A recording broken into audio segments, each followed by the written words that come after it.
much, Madam Moderator. I'd like to first of all start by thanking the organizers of this important conference. It comes at a very, very timely juncture of history. If it's fast changing, maybe we are actually on, when you're on the video and my generation had the video, and then you put fast forward, and very, very many things of what's happening in the world today are in fast forward. I always say in our youth, we complain that life is on slow motion. When we grow up, we complain that life was actually on fast forward rather than slow motion. We'll see how that's. So let me recognize the organizers of this important conference, the Research Institute Prometheus, the Institute of European Studies of the Chinese Academy of Social Sciences, the Center for China Studies, between the Chinese Academy of Social Science and the European University in Cyprus, and of course all the distinguished supporters of this, including His Excellency Ambassador of the People's Republics of China, the Foundation for Parliamentarianism, Pantheon University, and the China CE Institute. So this is my first visit to Cyprus, and I can assure you it won't be the last. I've already covered most of the city and intend to cover most of this beautiful country. And I have been to China before, and in fact, I have 我是埃及人 I started to study Chinese, and I really plan to resume that as well. So, the world is fast changing, as the title of this conference changes. But the world is fast changing, and it has actually changed progressively, particularly within multilateral diplomacy. We assume that the United Nations of 2025 is actually the United Nations of 1945, and it isn't. Even if the charter has not been amended, maybe except for once or so, when the Security Council has been enlarged. But there is so much of the practice of multilateral diplomacy that has changed. And we all know that within the United Nations, yes, the charter, the rules of procedure are the written code of behavior, but also as diplomats, we really recognize that sometimes practice may run or so what the written rules are. And this presentation will very much, you see two parts of my personality. Part of it as a practitioner for 33 years or so, and also part of it as an academic for 33 years. I try to keep a leg in both, not that easy. It's almost like marrying two, but this time is a happy marriage. So what has happened in those 80 years? Okay.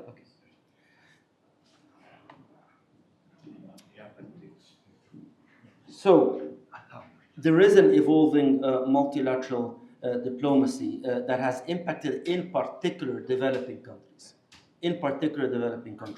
Because maybe developing countries in our diplomacy have not coped to the same extent compared to how other countries have assimilated this change in multilateral diplomacy. So there is a need for the global south to adapt to this new environment. That's the second part of the presentation. The third one, so what was actually is a strategy that may be adopted by global south. I would say that the strategy is fourfold: conceptual, substantive, programmatic, and institutional. We'll see each one of these in turn. Has multilateral diplomacy evolved? Indeed it has. And here we're actually looking at multilateral diplomacy from the wider perspective. If we read the English School of International Relations, in which I studied at LSE, you define international institutions as much larger than international organizations. You look at it also from the norms and the unwritten rules that groups countries and institutions together. So, 5 key developments in multilateral diplomacy since 1945. The first, and some alluded to this, is that the power dynamics have shifted since World War II.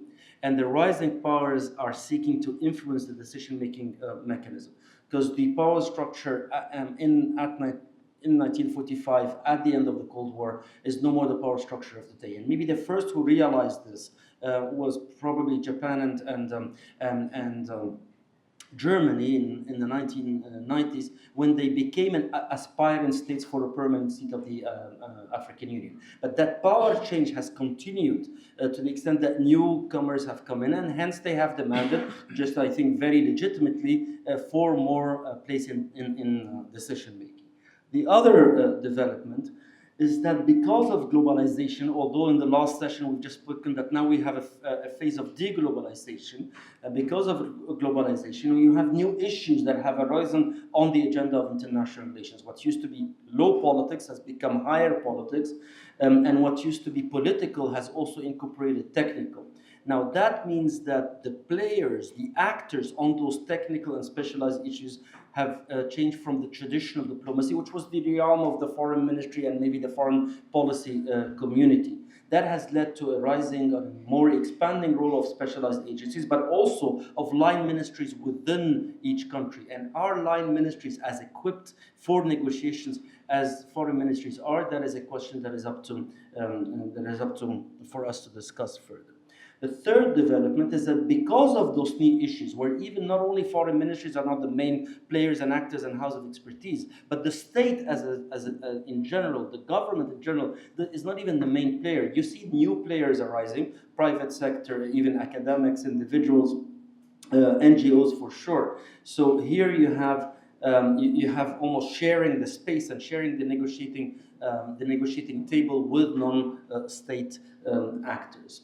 So what does that have, what impact has that had on international organizations? That international organizations in the traditional sense, just like foreign ministries in the traditional sense, have not become the sole area and platform of negotiation. You find a whole rise of parallel forums, including the World Economic Forum, which you will see many more heads of states going to the World Economic Forum at some times than maybe the General Assembly high-level debate on the third Tuesday of each September, and so on and so forth.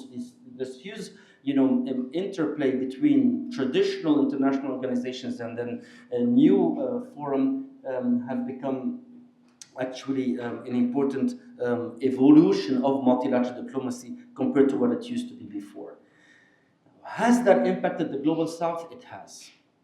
I would argue that the Global South is trying maybe lately to cope with this, but hasn't coped as quickly as other countries have. The very traditional, Global South coalitions like the G77, like the non-aligned movement, face a totally new multilateral diplomacy environment than they did in the 1950s and the 1960s. And probably they struggle to keep pace with the new multilateral diplomacy changes. Are they going to succeed or not is a question in turn.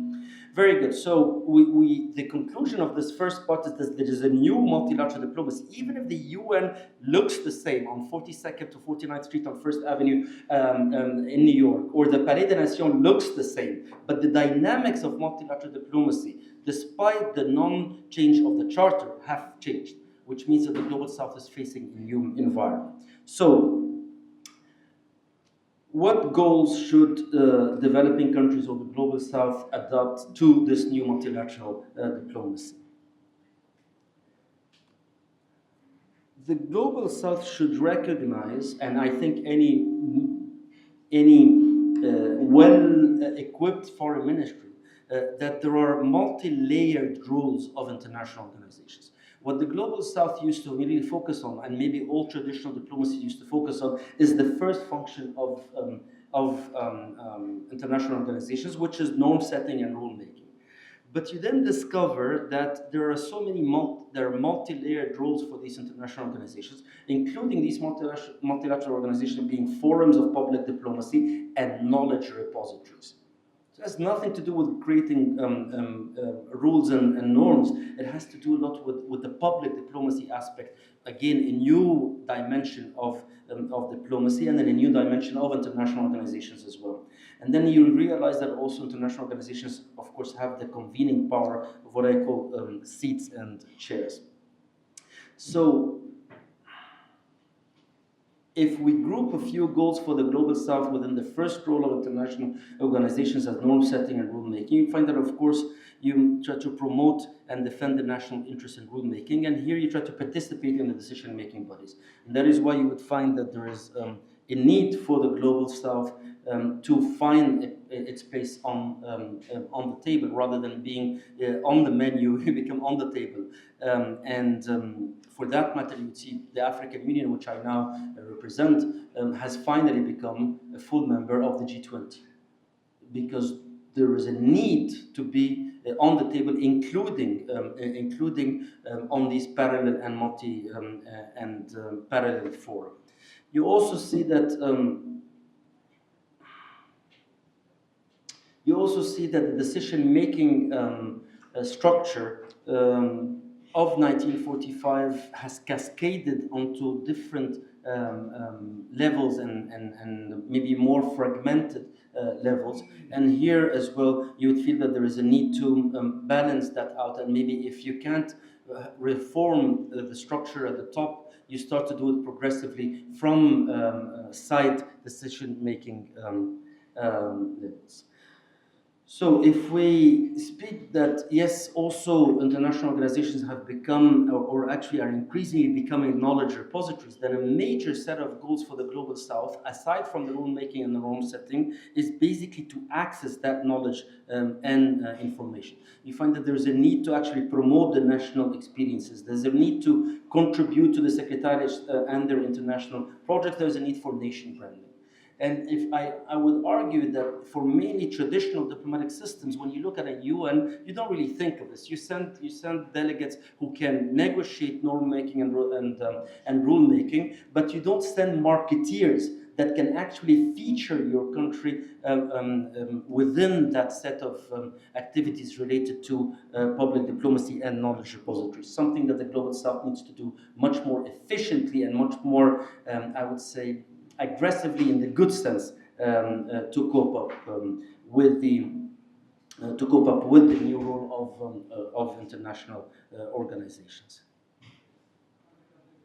And because of the lack of adequate representation of the Global South in decision-making, including the Security Council for that matter, there's so much of the restricted information that is only circulated to the 15 members of the Security Council or to the other boards that is not available to the Global South. So this is something else that the Global South needs to cope up with within that role.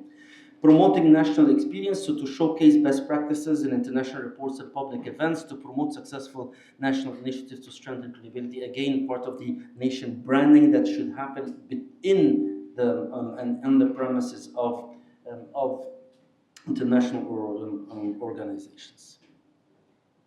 So, a new set of goals that the Global South and developing countries need to really become more active in when they deal with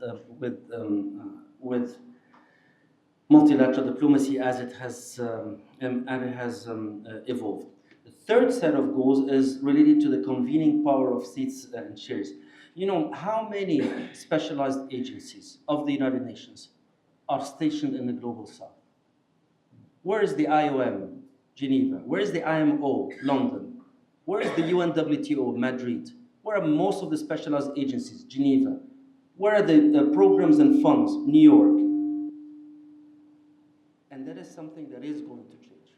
And you will see that now with the UN 80 initiative of the Secretary General of the UN, the Global South will increasingly demand that not only should its share on the seat on the table increase, but actually that its hosting of the UN activities and specialized agencies also increase. You will see Nairobi growing, you will see Cairo growing, and you will see others growing. So that is part of the goals that are not very traditional of diplomacy of the Global South in the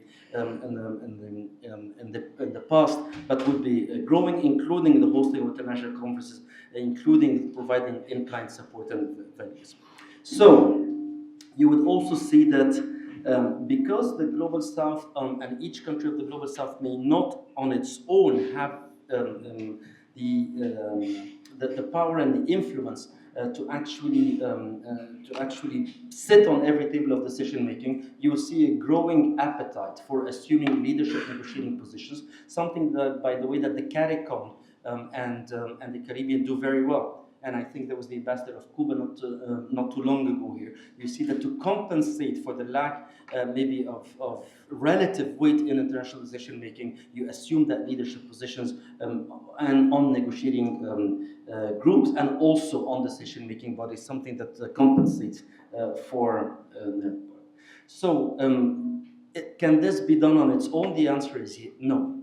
This requires an institutional adaptation in the foreign ministries and the diplomatic machineries of the global South countries. I suggest a four-level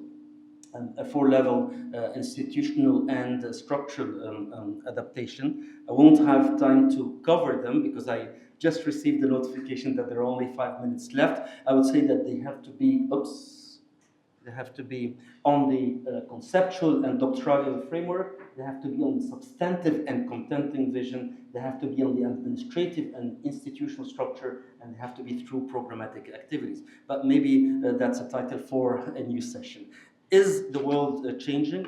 The world is changing for sure in the geopolitical landscape, and I think the earlier speakers have alluded to that. I haven't, because I focused on the practice of multilateral diplomacy, despite the lack of de jure change and reform. There's a lot of de facto change and reform that has happened, and I hope that the mix of the academic perspective and the practitioner perspective has shed a few lights on this. So thank you again for the invitation, and I hope that's food for thought for the coming sessions. Thank you.